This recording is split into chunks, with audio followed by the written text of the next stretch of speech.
Commander Thexnor had not slept. None of his officers had. They spent the night in their quarters trying to process what they had learned. The galaxy was not what they thought. Safety was an illusion, and something terrible was coming.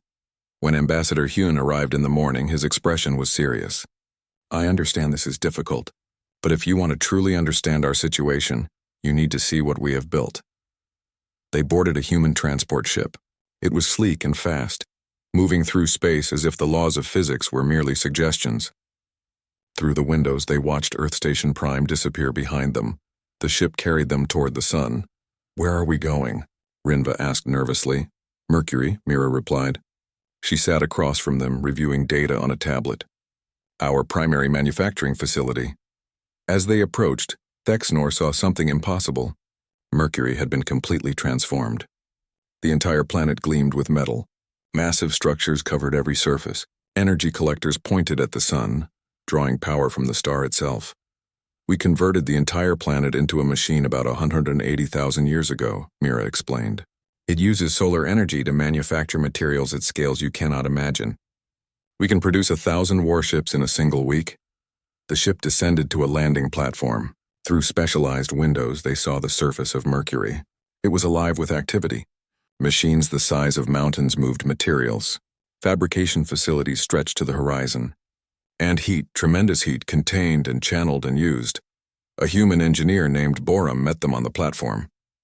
He wore a protective suit but seemed comfortable in the extreme environment. "Welcome to the Forge. We are very proud of what we have built here."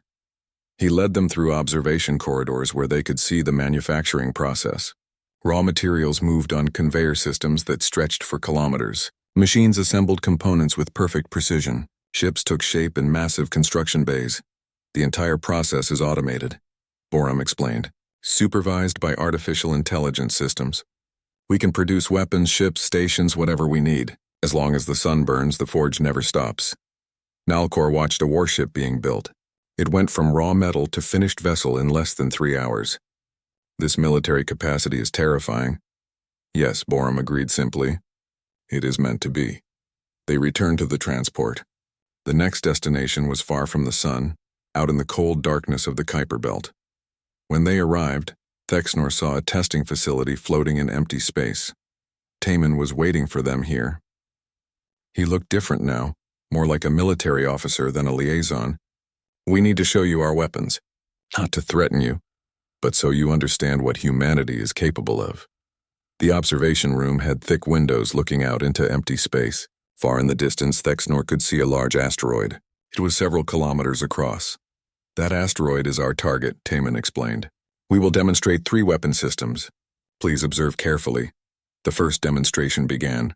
From a ship too far away to see, something invisible struck the asteroid. Space itself seemed to bend around the target. The asteroid compressed, squeezed by forces that should not exist. In seconds, it collapsed into a sphere no larger than a building. Then it exploded as the gravitational field released. "Controlled singularity weapon," Taman said calmly. "We create a temporary black hole at the target location. It exists for only a fraction of a second, but the effect is absolute. Nothing can withstand it." Rinva stared at the empty space where the asteroid had been. "You can create black holes as weapons?" "Small ones. Temporary ones. But yes." The second demonstration targeted another asteroid. This time a beam of pure energy crossed the distance in an instant. The asteroid did not explode. It simply ceased to exist. One moment it was there. The next moment empty space. "Directed antimatter beam," Mira explained. "We accelerate antimatter to near light speed and focus it into a coherent stream. When it touches normal matter, total annihilation occurs. We can fire this weapon from extreme range and hit targets on the other side of a solar system." Thexnor felt sick. "You could destroy a planet with this." "Yes," Mira confirmed. "From light years away. We could sterilize a world without ever entering its solar system." The third demonstration was different. A projectile launched from a hidden ship. It accelerated impossibly fast, reaching speeds that made the sensors struggle to track it. When it hit the final test asteroid, the kinetic energy released was like a small star exploding. "Relativistic kinetic projectile," Taman said. "We accelerate a solid mass to 99.9% of light speed. At that velocity, even a small object carries tremendous destructive energy. This is our simplest weapon. Also our most effective at long range. How do you accelerate something that fast? Nalcor asked. Gravity manipulation, Taman replied. We pull the projectile through space using carefully controlled gravitational fields. No fuel needed, no heat signature until impact. They left the testing facility in silence. The Velthari officers looked at each other with growing horror. These were not defensive weapons. These were weapons designed to destroy civilizations. The next stop was back in Earth's solar system. They approached what appeared to be empty space. Then Mira activated a command and thousands of structures appeared. They had been hidden, cloaked by technology that bent light around them. Our defensive grid, she said. 10,000 automated battle stations surrounding the solar system. Each one contains weapons, shields, and artificial intelligence capable of making decisions in nanoseconds. One of the stations uncloaked fully so they could see it clearly. It was massive, covered in weapons ports and sensor arrays. Energy readings poured off it in waves. Each station can operate independently, Taman explained. They do not need orders from Earth. If something hostile enters this system, they will respond immediately. The response time is measured in millionths of a second. You have removed human decision-making from your military, Nalcor observed. That is dangerous. We have safeguards, Taman replied. But yes, it is dangerous. Everything about war is dangerous. We chose speed over safety because speed keeps us alive. The final destination was the farthest and coldest. In the Oort cloud at the very edge of the solar system, they found something that made even the defensive grid seem small. Ships. Hundreds of thousands of them. All hanging in the darkness, cold and silent. The Dark Fleet, Hyun said quietly. He had joined them for this final revelation. Our reserve military force. The transport moved slowly through the fleet. Each ship was enormous. Each ship was dark, powered down to minimal levels. Each ship waited. Inside each vessel are humans in suspended animation, Hyun explained. Volunteers. Soldiers who dedicated their lives to protecting humanity. They sleep in the cold, waiting for a war that might not come for thousands of years. How many? Thexnor whispered. 3 million ships, Hyun replied. Each one crewed by 500 personnel. That is 1.5 billion soldiers, sleeping in the dark, ready to wake when needed. Sora appeared on a view screen. She was back on Earth but wanted to speak to them. I knew many of these volunteers personally. They are heroes. They gave up normal lives, families, futures. They chose to sleep in the darkness so that others could live in the light. Rinva broke down. Her scales shifted through colors too quickly to follow. This is madness. You have turned your entire civilization into a weapon. No, Hyun said firmly. We turned ourselves into a shield. There is a difference. Is there? Nalcor demanded. You have weapons that can destroy worlds. You have automated defense systems. You have billions of soldiers waiting in the dark. What is to stop you from conquering the galaxy? An older human appeared. He introduced himself as Admiral Jinwoo. His hair was gray. His face showed the scars of old injuries. He looked like a man who had seen real combat. I will tell you what stops us, Security Officer, Jinwoo said. Knowledge. We have studied history very carefully. We know what happens to conquerors. They grow comfortable. They stop preparing. They stop training. They stop being vigilant. And then something stronger comes along and destroys them. He looked out at the Dark Fleet. We will not let that happen to our galaxy. Not while we have the strength to prevent it. We do not want to rule anyone. We want everyone to survive. But survival requires sacrifice. It requires dedication. It requires doing things that seem extreme to those who live in peace. The transport began the long journey back to Earth. Thexnor sat with his officers, processing everything they had seen. They have become monsters, Rinva said quietly. Or guardians, Thexnor replied. I am not sure which. Hyun approached them as Earth came into view. I know this is overwhelming, but now you understand what we have built and why we built it. Tomorrow we need to discuss your choice. And what choice? Thexnor asked, though he suspected he already knew. Join us, Hyun said simply. Share your resources and knowledge. Help us prepare. Coordinate with us to protect the galaxy together. Or return to your people and never speak of what you have seen. Pretend we do not exist. Go back to the comfortable lie. He paused, then added. But understand this, Commander. You cannot remain neutral. When the reset comes, neutral civilizations will not survive. Only those who prepare will have any chance. And right now, we are the only ones preparing. Masters of the Stars Until Humans Wiped Them from History, HFY Sci-Fi Story Outline Part 1, The Eternal Dominion Setting the Galaxy, 2847 CE. For 3,000 years, the Valdran Empire has ruled unopposed across 400 star systems. Their crystalline ships move faster than light, their weapons can crack planets, and their psychic nobles bend lesser species to their will. Key characters: Tai-Sun, a human cargo hauler. 34. Operating a salvage vessel in the Outer Rim territories. Hana, Tai-Sun's younger sister. 8. A xenolinguist working on a Valdran-controlled colony world. Supreme Archon Velthrax, ancient Valdran ruler, over 800 years old. Leader of the Eternal Council. Commander Thulmar, Valdran military overseer of the human labor sector's plot points. The Valdran view humanity as they do all other species. Useful laborers, nothing more. Humans are scattered across fringe worlds, mining asteroids and processing raw materials. Tai-Sun discovers an ancient derelict station while on a salvage run. It contains pre-Valdran human military records from Earth's first colony ships. The records reveal something shocking. Humans once had weapons technology that rivaled early Valdran capabilities. But it was all destroyed in the initial conquest 300 years ago. Hana, working in the Valdran archives, uncovers evidence that the Valdran systematically erased human history and technology to prevent any future resistance. The siblings begin secretly communicating, sharing their discoveries. A Valdran patrol intercepts Tai-Sun's encrypted messages, marking him as a potential dissident. Part 2, Awakening the Sleeping Giant. New characters: Jin Wu, a human resistance cell leader on the mining world of Karsus 7. Yuna, Aya, former Valdran servant who defected to help humans after witnessing mass executions. Praetor Corzin, ruthless Valdran enforcer sent to crush growing human unrest plot. Points: Tai-Sun and Hana are forced to flee their locations when Valdran security closes in. They make contact with Jin Wu's resistance cell, a small network of humans who have been secretly preparing for decades. Yuna reveals the Valdran's greatest fear: that humans possess something they call adaptive warfare, an unpredictable, chaotic approach to combat that no other species exhibits. The resistance discovers hidden caches of pre-conquest human weapons and data cores scattered across dead worlds. Hana decrypts files showing that early human colonists were winning skirmishes against Valdran scouts before the Empire deployed overwhelming force. Jin Wu organizes coordinated strikes across 3 mining colonies, freeing thousands of human workers. Praetor Corzin responds with orbital bombardment, destroying one entire colony as a warning. The massacre galvanizes the human resistance. No more hiding, no more waiting.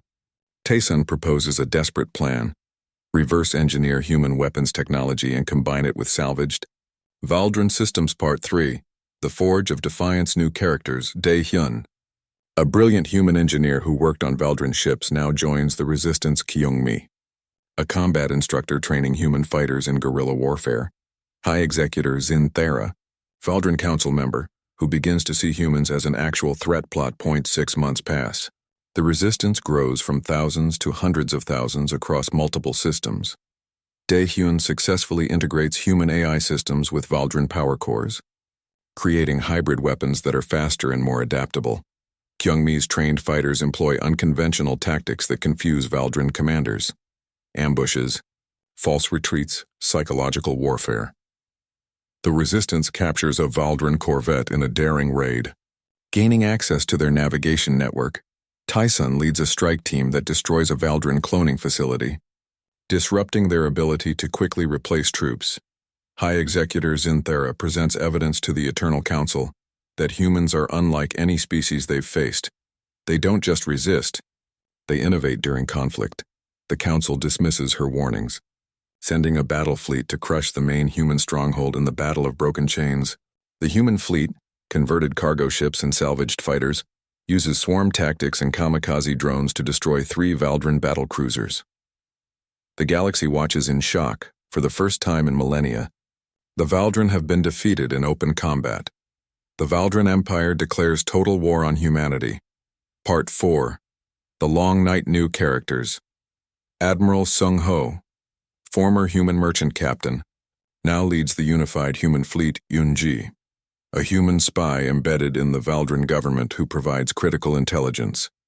Supreme Archon Velthrax, returning, becomes directly involved. Determined to exterminate humanity completely. Plot points. The war escalates across 50 star systems.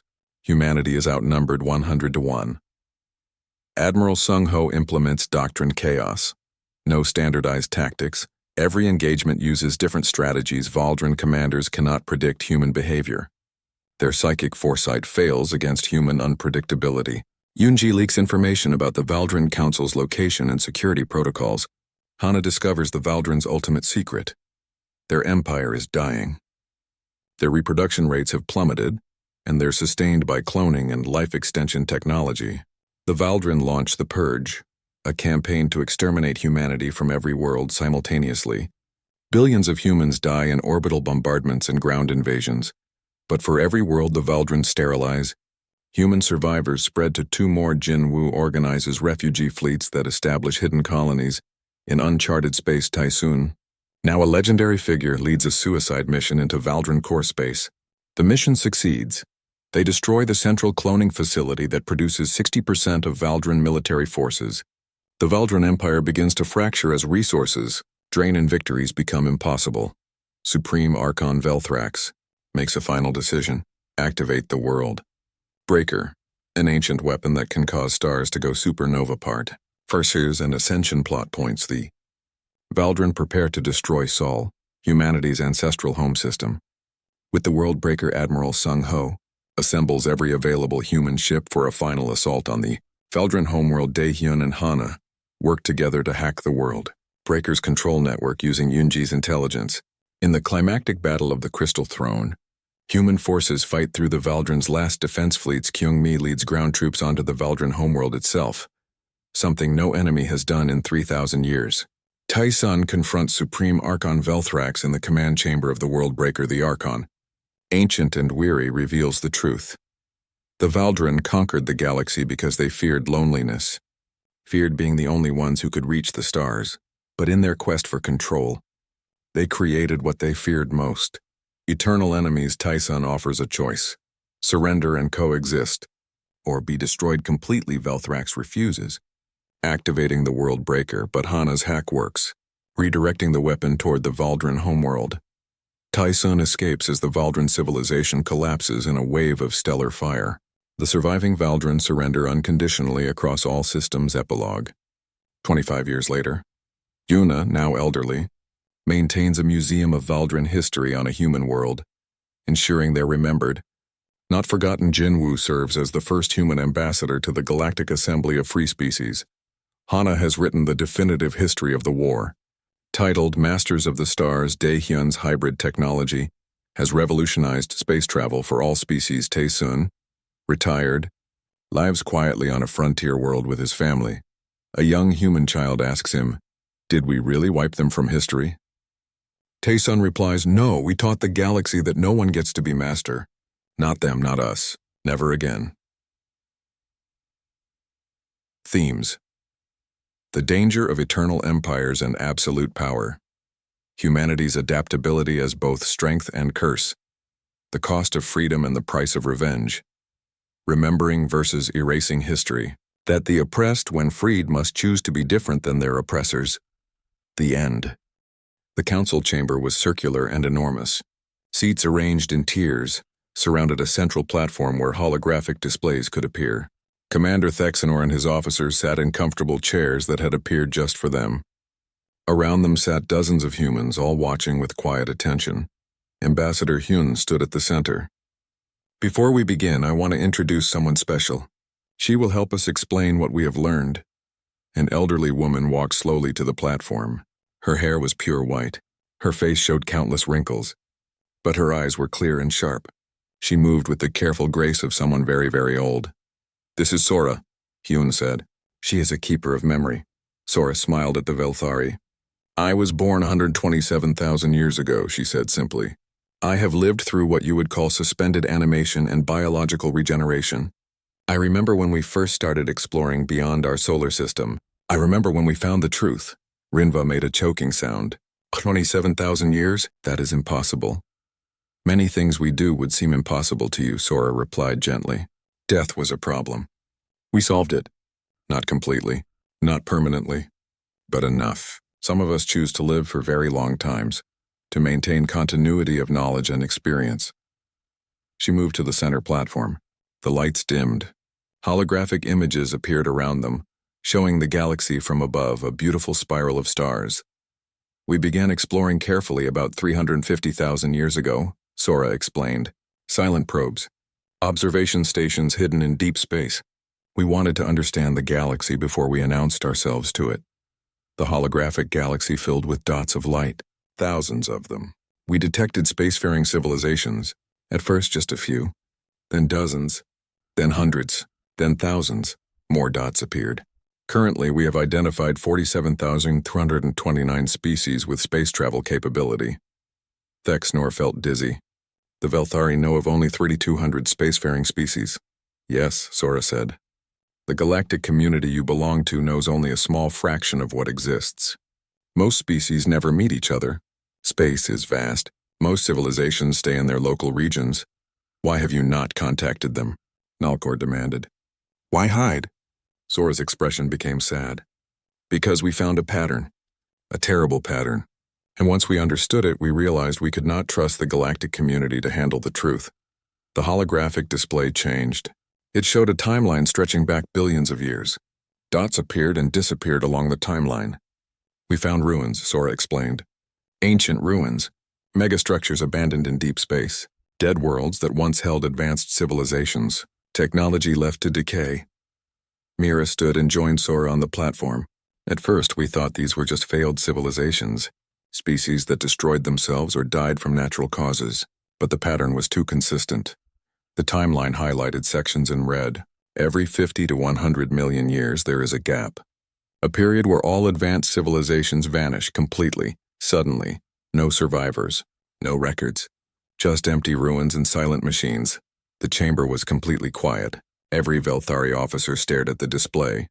The galaxy has been through at least 6 of these events, Mira continued. We call them resets. The current galactic community, including your people and ours, exists in the 7th cycle. This cycle is approximately 47 million years old. Thexnor found his voice. What causes these resets? We do not know for certain, Hyun said, stepping forward. But we have theories based on evidence. The holographic display changed again.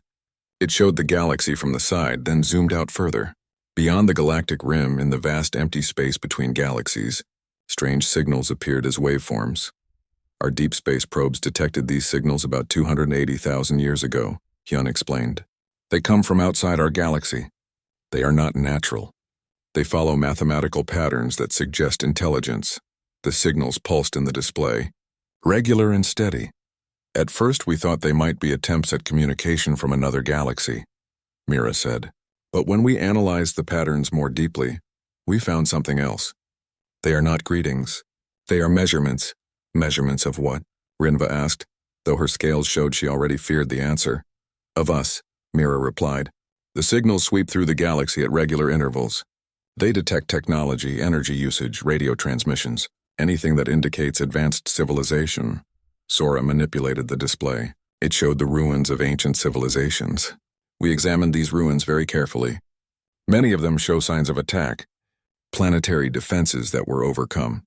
Cities that were systematically destroyed. And in some cases we found residual traces of weapons technology that matches nothing we have ever seen.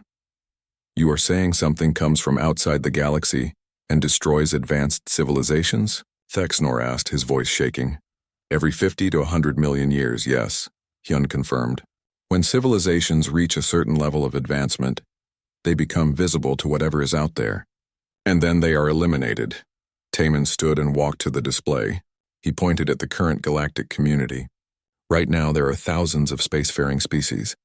They build ships, establish colonies, communicate across star systems. All of this creates signatures, energy signatures, radio signatures. All of these add up. The display showed the signatures spreading across the galaxy like a growing cloud. We estimate that in approximately 50,000 years, maybe less, the combined signature of all galactic civilizations will reach the threshold, Taman continued. The threshold that triggers a reset. Nalcor stood abruptly. Then we must warn everyone. The entire galactic community must prepare. Prepare how? Sora asked softly. We have studied the ruins, security officer. The civilizations that were destroyed had technology similar to current galactic standards. Some had better technology. It did not matter. They all fell. We analyzed the galactic community carefully, Hyun said. We watched how your species and others handle threats. Most species are not prepared for existential danger. They are comfortable. They focus on trade, politics, cultural exchange. These are good things, but they do not prepare a civilization for war. Mira pulled up images of various alien species. We watched your people, Commander Thexnor. The Velthari are explorers and scientists. You are peaceful and curious. These are admirable traits. But when we simulated telling you about the resets, our models predicted panic, collapse of social order, possibly self-destruction. You had no right to make that decision for us, Rinva shouted, her scales flashing bright red. You are correct, Hyun admitted. We had no right. But we had a responsibility. A responsibility to ensure that someone survived the next reset. And after careful analysis, we concluded that humanity had the best chance. Why? Thexnor asked. Because we are very good at being afraid, Sora answered. Fear drove our evolution. Fear of predators. Fear of starvation. Fear of death. We learned to prepare for threats before they arrived. We learned to plan for the long term. We learned to unite when extinction threatened. The display showed Earth during its near collapse 400,000 years ago. When we nearly destroyed ourselves, we learned the most important lesson. We learned that survival requires sacrifice, cooperation, and constant vigilance. A young human man approached the platform. He had the bearing of a strategist and the eyes of someone who had seen too much. I am Kiwon, he said. I work in long-term threat analysis. He manipulated the display, showing human defensive positions throughout their solar system. For 300,000 years, we have been preparing, building weapons, developing technology, creating strategies, all while staying hidden from the galactic community. But why hide from us? Thexnor demanded. Why not build this defense together? Because the galactic community is too visible, Kiwon replied. Your ships broadcast their locations. Your colonies advertise themselves. You participate in galactic networks that can be traced. If we joined you openly, we would become visible too. And visibility is what triggers the resets. Hyun stepped forward again. We are not hiding from you, Commander. We are hiding you from what is coming. The display changed one final time. It showed the galaxy with human probes scattered throughout it. Silent watchers. Hidden defenders. We have been protecting the galactic community without them knowing, Hyun explained. Monitoring the external signals. Tracking patterns. Building defenses far from inhabited systems. When the reset comes, we plan to fight it. And maybe, if we are very lucky and very prepared, we might actually win. Sora looked at each of the Velthari officers. You came here expecting to find primitive creatures playing with fire. Instead, you found guardians who have spent 500,000 years preparing for a war that most species do not even know is coming. The chamber fell silent. The weight of the revelation pressed down on everyone. Thexnor looked at his officers. Rinva had gone pale. Nalkor's weapon tendrils hung limp with shock. What do you want from us? Thexnor finally asked. Hyun smiled sadly. Tomorrow we will show you what we have built. We will show you our weapons, our defenses, our plans, and then we will ask you to make a choice. What choice? Whether to join us in the darkness, Hyun said, or return to the light and pretend you never learned the truth. The docking tunnel connected with a soft hiss. Commander Thexnor stood before the airlock with his senior officers. Behind them, 30 crew members waited nervously. All of them wore translation devices. All of them carried no weapons, as a sign of peace. The airlock opened. Warm air rushed in, carrying strange scents.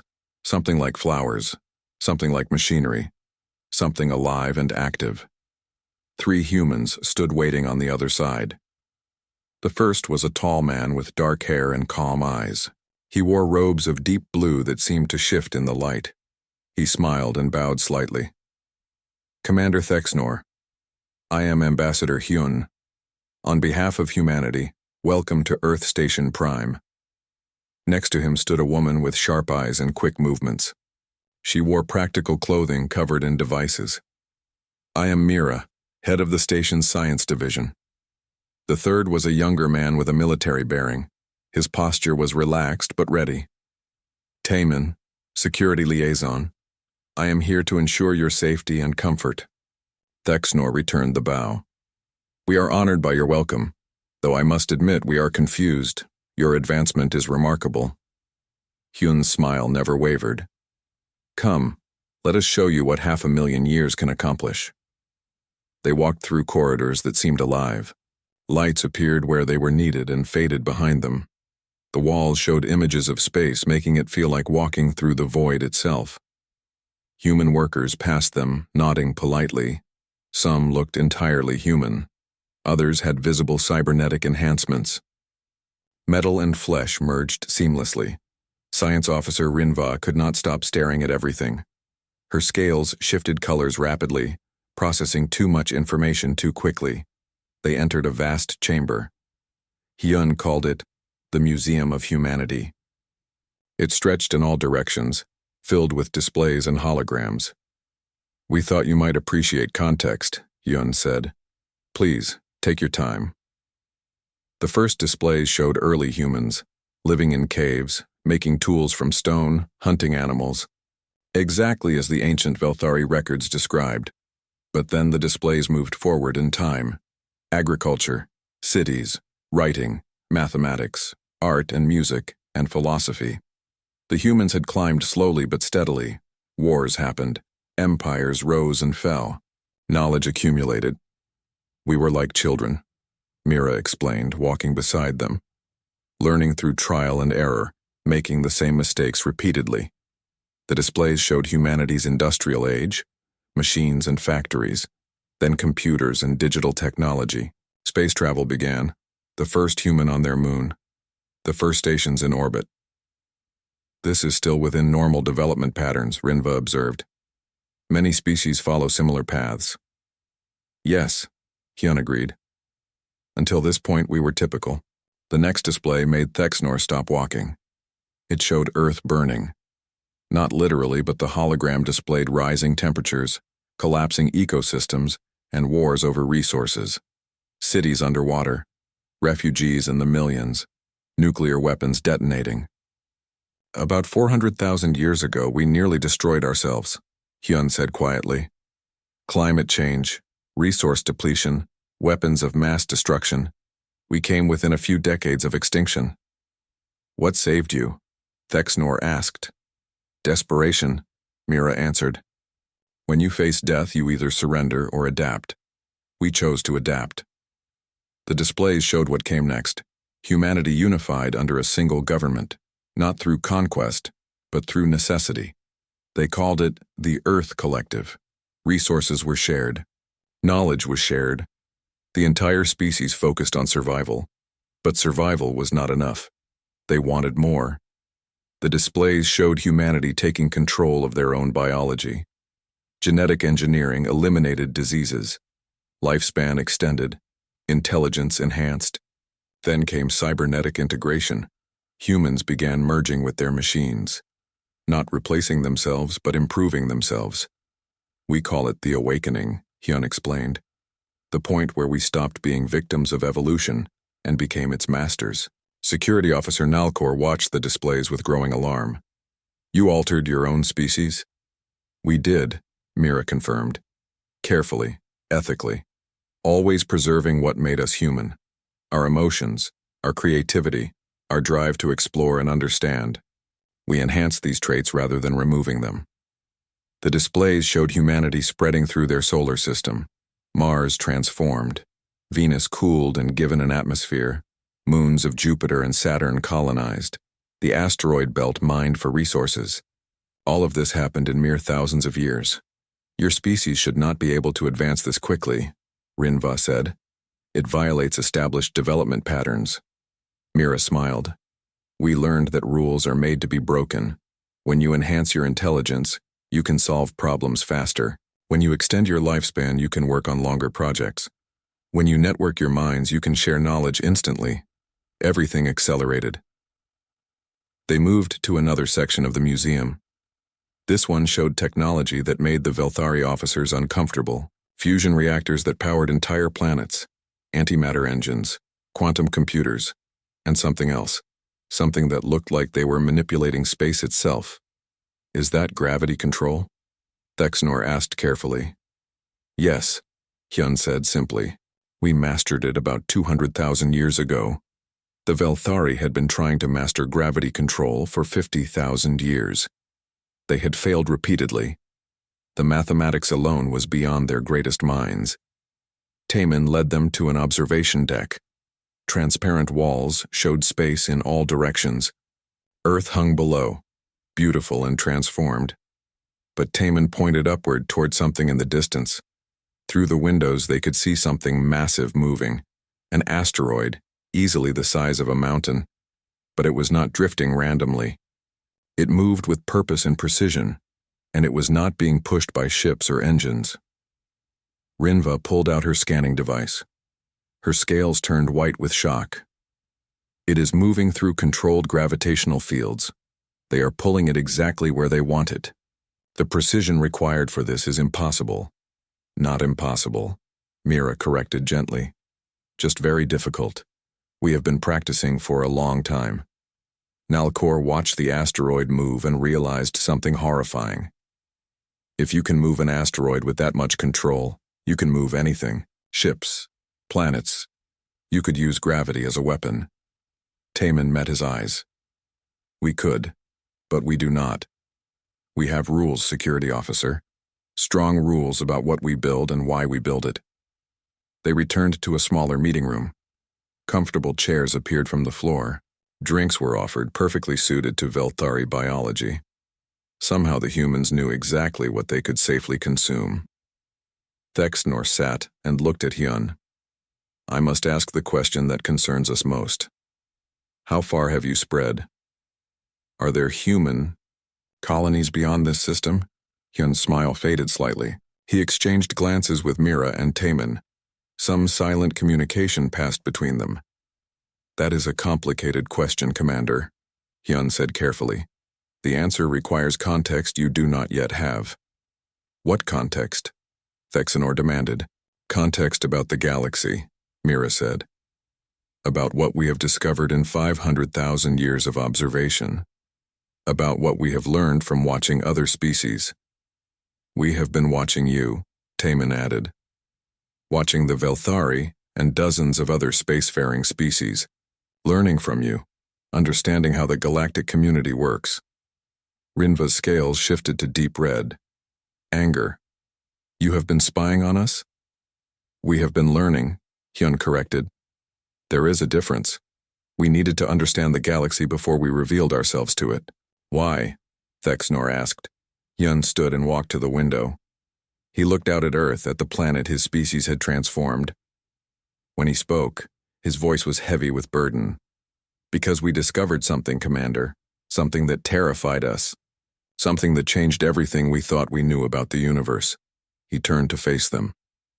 We need to tell you about it, but not today. Today you are tired from your journey.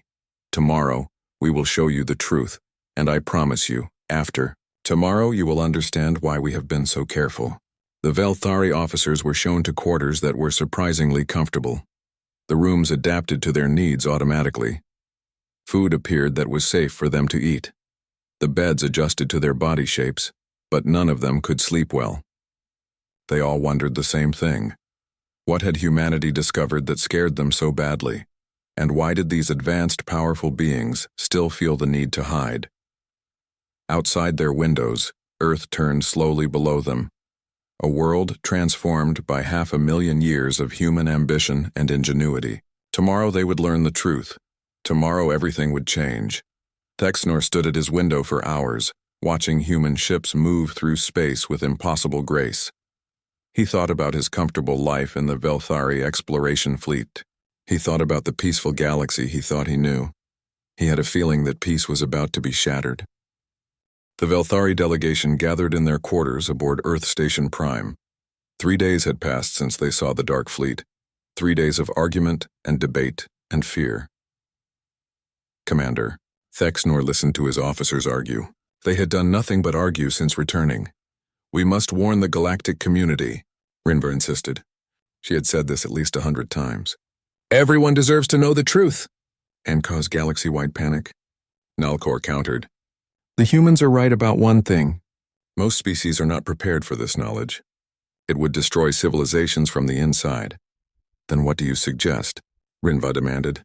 That we become part of humanity's secret war machine?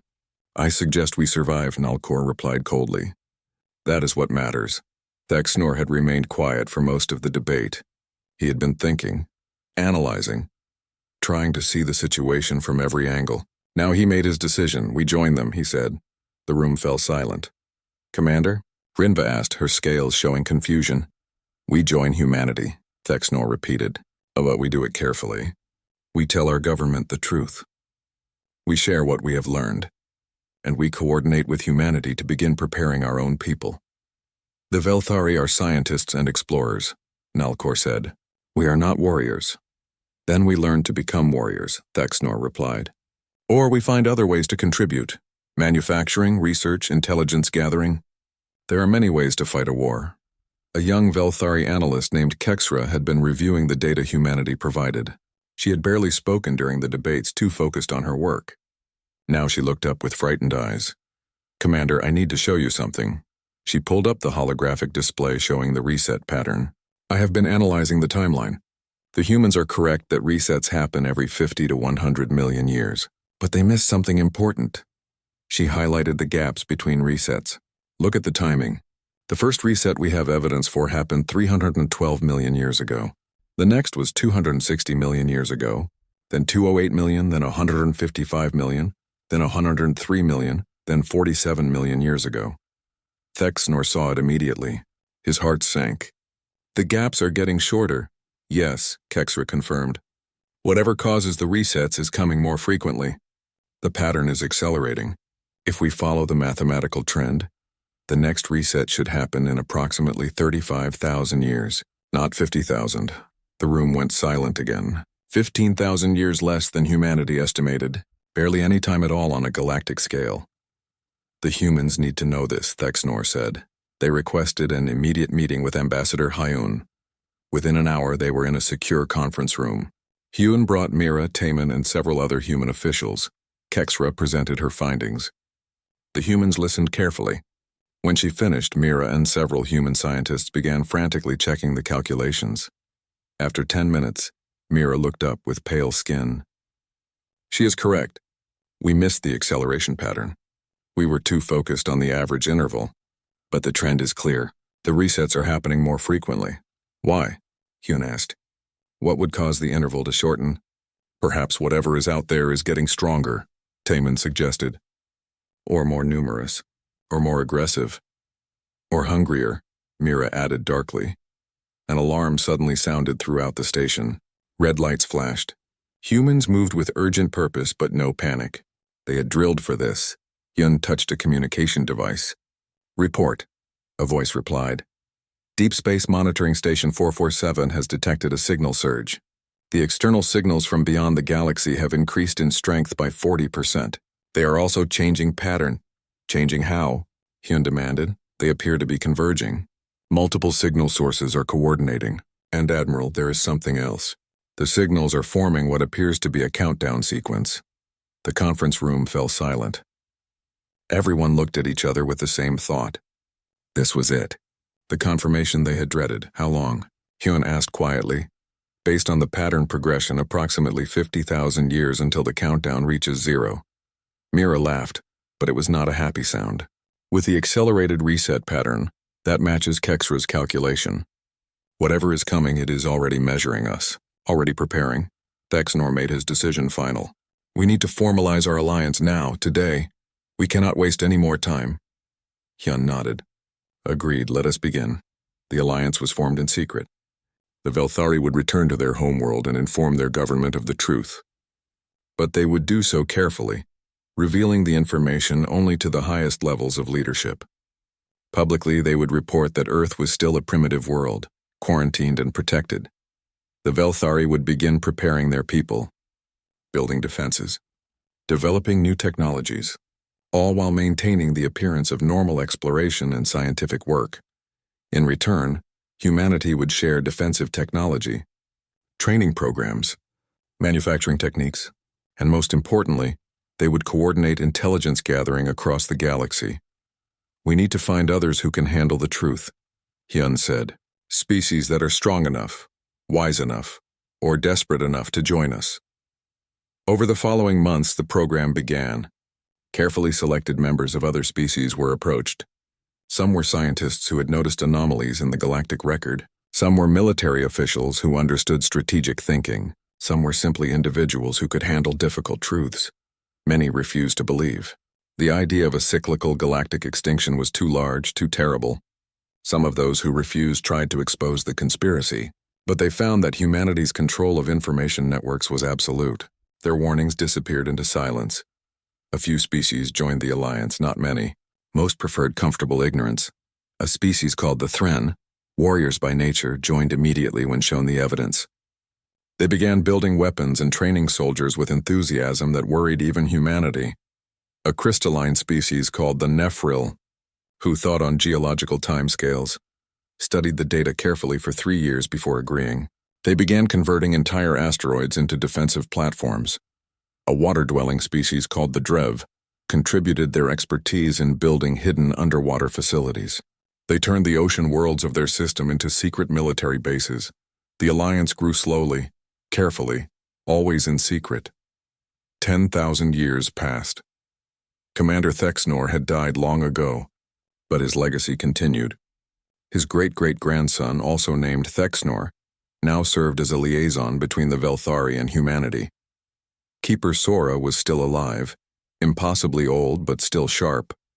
She had seen so much change. She had guided the Alliance through its growing pains and challenges. Now they stood together on a newly constructed platform in high orbit above Earth. Before them stretched something magnificent and terrible. A Dyson swarm. Millions of solar collectors forming a shell around Earth's sun, capturing every photon of energy. "We completed it last month," Sora said. Her voice was weak with age but steady with purpose. "Every ounce of solar energy is now captured and used. Power for weapons, power for shields, power for the computational systems that coordinate our defense." Thexnor the Younger looked at the swarm in awe. "My ancestor would be amazed to see this." "Your ancestor would be proud of you," Sora replied. "The Velthari have become strong. You have built your own defensive networks. You have trained your own soldiers. You have prepared. Have we prepared enough?" he asked. Sora was quiet for a long moment. She looked out at the millions of humans and aliens working together in space, building, training, preparing for a threat still 40,000 years away. "I do not know," she admitted. "We have built weapons that can crack planets. We have ships that can move faster than light. We have soldiers who have dedicated their entire lives to this fight. But we do not know what is coming. We only know it destroyed civilizations more advanced than ours." She turned to look at Thexnor the Younger. "But I know this. We are not the same species that cowered in caves 500,000 years ago. We are not the same civilization that nearly destroyed itself. We have evolved. We have adapted. We have learned the most important lesson." "What lesson?" he asked. "That survival is not about being the strongest or the smartest," Sora said. "It is about being the most prepared. It is about refusing to surrender. It is about standing together when extinction comes knocking." Below them, Earth turned slowly, a world transformed by determination and fear and hope, a world that had taken control of its own destiny and refused to accept extinction as inevitable. "My ancestor told me something before he died," Thexnor the Younger said. "He said that when he first met humans, he thought they were terrifying because of their weapons and technology. But later he realized what truly made them terrifying was their refusal to give up." Sora smiled. "Your ancestor was wise." They stood in silence for a while, watching humans and aliens work together on defensive platforms, building barriers against the darkness. Finally, Sora spoke again. "There is something I want to show you. Something we are sending into deep space today." She pulled up a holographic display showing a small probe. It looked simple, almost primitive compared to the massive weapons platforms around them. "A probe?" Thexnor asked. "Where is it going?" "Toward the source of the signals," Sora replied. "Toward whatever is beyond the galactic rim. It carries a message." "What message?" "A simple one," Sora said. "Pure mathematics that any intelligence can decode.